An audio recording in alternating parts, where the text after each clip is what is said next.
샬롬, 한 주간을 마무리하는 토요일 아침입니다.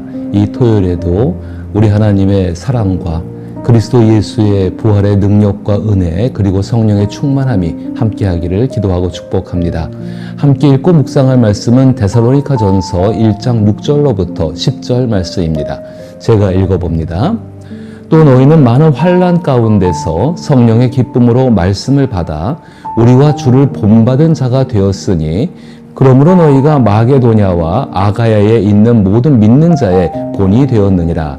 주의 말씀이 너희에게로부터 마게도냐와 아가야에만 들릴 뿐 아니라 하나님을 향한 너희 믿음의 소문이 각처에 퍼졌으므로 우리는 아무 말도 할 것이 없노라.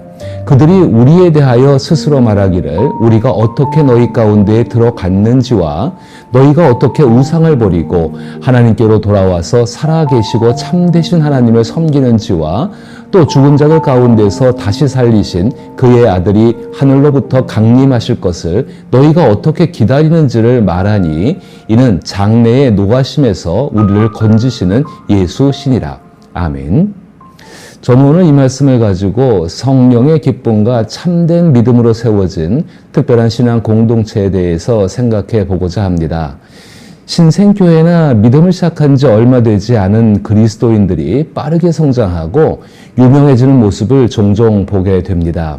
특히 신생교회에 많은 사람들이 모여 하나님을 열정적으로 예배하며 뜨겁게 신앙생활하는 모습을 보면 그 교회만의 특별한 점이 무엇인지 궁금해지곤 합니다. 저 역시 그런 궁금증에 이끌려 직접 그 교회를 방문해 예배에 참여해 보았습니다. 설교를 듣고 찬양하며 함께 기도하는 동안 무엇이 특별한지 명확하게 집어내기란 쉽지 않습니다.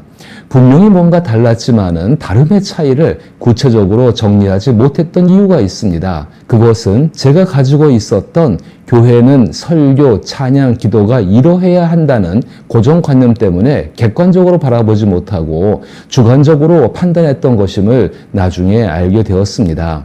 객관적으로 바라봐야만 실체를 알 수가 있는데 주관적인 시선으로 보고 있었던 것이었죠. 특별함이나 다름이 있는 교회나 신앙인의 모습을 객관적으로 이해하려면 반드시 성경에 비추어 살펴보아야 합니다. 데살로니가 전서는 데살로니가 교회의 초기 모습을 잘 보여줍니다. 특히 데살로니가 전서 1장 6절부터 8절까지는 당시 데살로니가 교회와 신앙인들이 얼마나 널리 알려져 있었는지를 잘 나타내고 있습니다.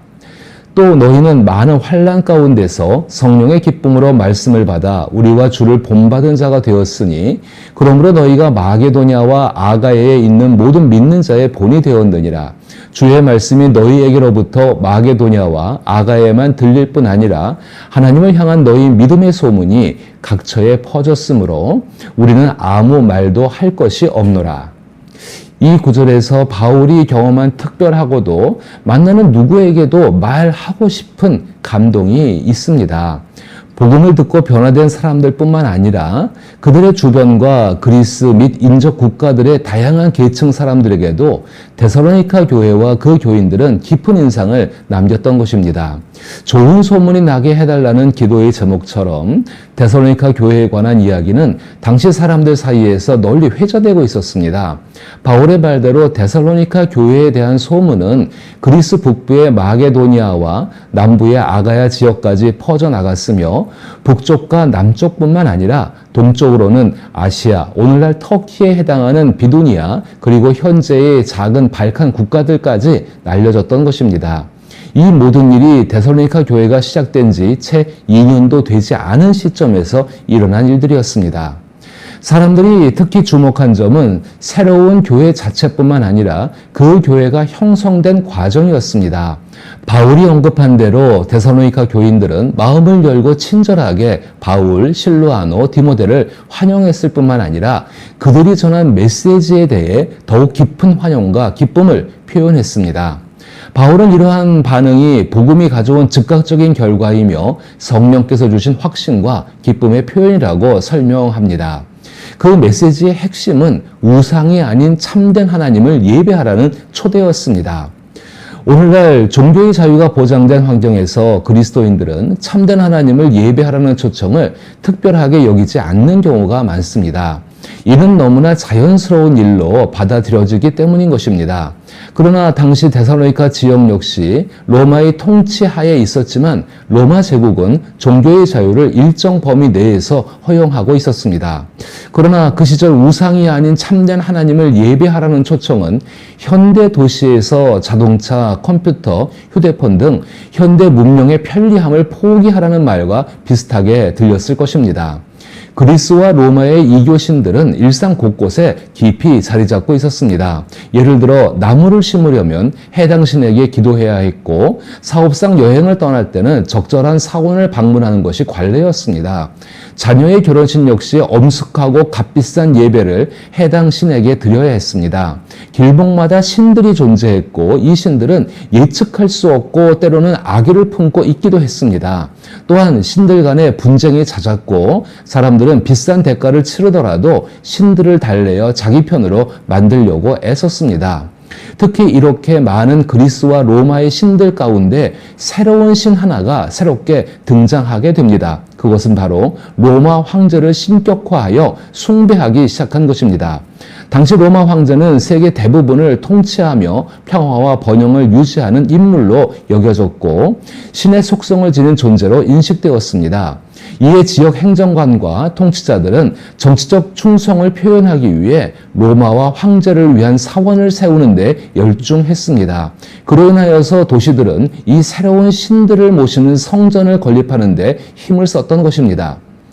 이러한 시대적 배경 속에서 전해진 메시지는 세상에는 오직 한 분이신 참 하나님만 계시며 그 하나님께는 한 아들이 계시고 하나님께서 그 아들을 죽은 자들 가운데서 살리심으로 이 사실을 증명하셨다는 내용입니다. 데살로니가 교회가 세워진 과정은 복음의 메시지를 받아들이고 우상을 버리며 참된 하나님을 예배하기 시작한 데서 비롯되었습니다. 데살로니가 사람들은 처음부터 자신들이 감수해야 할 위험을 알면서도 우상 숭배를 버리고 살아계신 하나님께 돌아섰으며 그 과정에서 고난과 기쁨을 동시에 경험했던 것입니다. 이것에 대하여 데살로니가 전서 1장 6절은 또 너희는 많은 환난 가운데서 성령의 기쁨으로 말씀을 받아 우리와 주를 본받은 자가 되었느니라 라고 표현하고 있습니다. 이는 하나님께서 기뻐하시는 일이었으며 성령께서 그들에게 충만한 기쁨을 주시고 우상을 버린 후에도 하나님을 계속해서 섬길 수 있도록 그들의 삶과 모든 영역에 거룩한 기름을 부으셨다는 뜻입니다. 아주 쉽게 말하면 우상 없이는 아무것도 할 수 없던 세상 속에서 그리고 자기의 삶 속에서 우상을 버리고도 하나님으로 인하여 세상 속에서 만사 형통했다는 것입니다.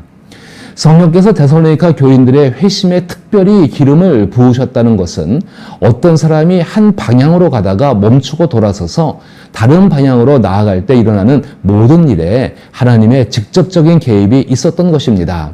이 사실은 9절과 10절에서도 다음과 같이 언급되고 있습니다. 그들이 우리에 대하여 스스로 말하기를 우리가 어떻게 너희 가운데에 들어갔는지와 너희가 어떻게 우상을 버리고 하나님께 돌아와서 살아계시고 참되신 하나님을 섬기는지와 죽은 자들 가운데서 다시 살리신 그의 아들이 하늘로부터 강림하실 것을 너희가 어떻게 기다리는지를 말하니 이는 장래의 노가심에서 우리를 건지시는 예수시니라. 여기서 우리가 주목해야 할 점은 회심 이후 데살로니가 교인들이 갖게 된 믿음입니다. 10절에 죽은 자들 가운데서 다시 살리신 이의 아들이 하늘로부터 강림하실 것을 너희가 어떻게 기다리는지를 말하니 라는 구절을 살펴보면 데살로니가 교인들은 스스로 말하고 있었다는 것입니다. 그것은 하나님께서 죽은 자들 가운데서 살리신 예수 그리스도께서 장차 닥쳐올 모든 환난과 멸망으로부터 우리를 구원하시기 위해 오신다는 소망에 대한 확신이 그들 가운데 있었음을 알게 하는 것입니다. 데살로니가 교인들의 말은 막연한 기대에 의한 말이 아닙니다. 실제로 그들이 성령과 성경 안에서 경험하고 있는 현실에 관한 것이었습니다. 이처럼 데살로니가 교인들은 예수 그리스도로 인한 소망의 길에 들어섰으며 이는 우상 숭배나 세상에서는 결코 발견할 수 없는 것들이었습니다. 21세기 현대 사회에서도 상식적이지 못하고 잔혹하며 비인간적인 가혹한 일들이 많습니다. 1세기 당시 로마의 평화는 철저한 폭력과 착취를 바탕으로 유지되고 있었습니다. 그 안에서는 수많은 차별과 소외가 일어났으며 이는 하나님의 진노 앞에 놓인 세상을 의미합니다. 그런 세상 속에서 예수 그리스도에 대한 믿음을 가지고 자신의 삶을 살아낸다는 것은 오늘날 그리스도인들이 자신의 삶을 살아가는 것보다 결코 쉽지 않았을 것입니다. 그러나 그들은 예수 그리스도를 통한 믿음으로 하나님께서 이루실 소망의 길에 들어섰을 때 자신들이 살아가는 현재뿐만 아니라 앞으로 닥쳐올 하나님의 엄중한 진노 앞에서도 예수님으로 인해 건짐을 받는다는 믿음을 가졌던 것입니다. 자, 믿음의 내용은 동일하지만 지금의 우리와 무엇이 다를까요?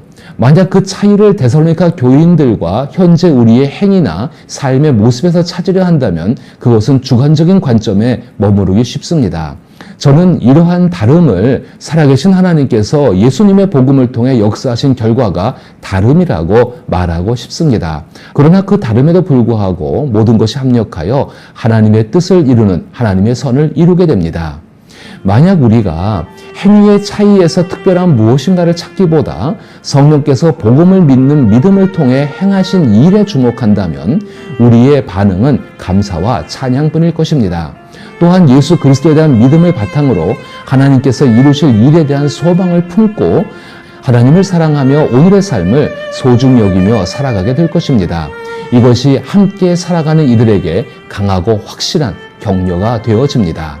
이러한 삶을 복음을 통해 일하시는 성령 안에서 살아갈 수 있기를 기도하며 축복합니다.